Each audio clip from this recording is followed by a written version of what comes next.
Athens has many slaves. In fact, about a third of the population are slaves. Every household has some, both women and men.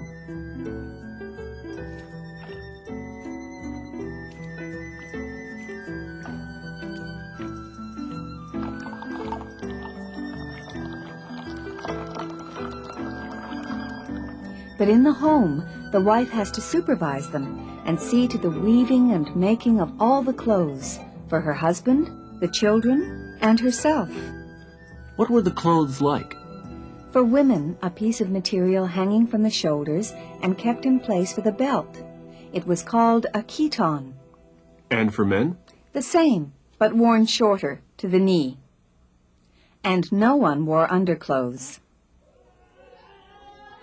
Even with slaves, it was still a lot of work running the home and looking after the children. But children were much loved, and the families were small.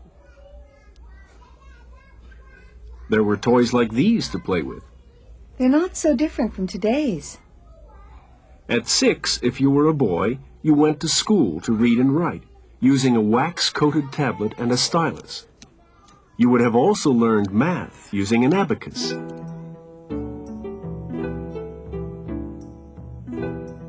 Singing and dancing, and playing the pipes.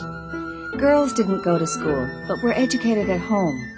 Most of them learned all the skills that went with being a good wife, for 14 was the marriageable age. Marriages were mostly arranged by the parents, and the bridal feast was a great occasion.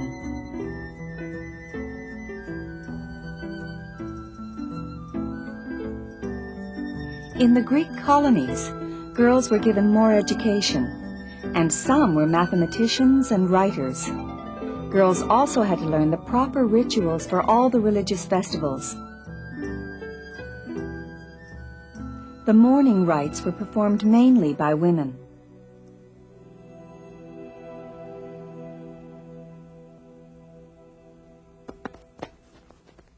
After a morning at school, boys spent the afternoon practicing in the gym. Then they'd scrape the sweat and dust off with a special curved stick called a strigil. As they grew older, there was the excitement of the hunt. At home, the main meal of the day was in the evening, and was sometimes caught in the afternoon.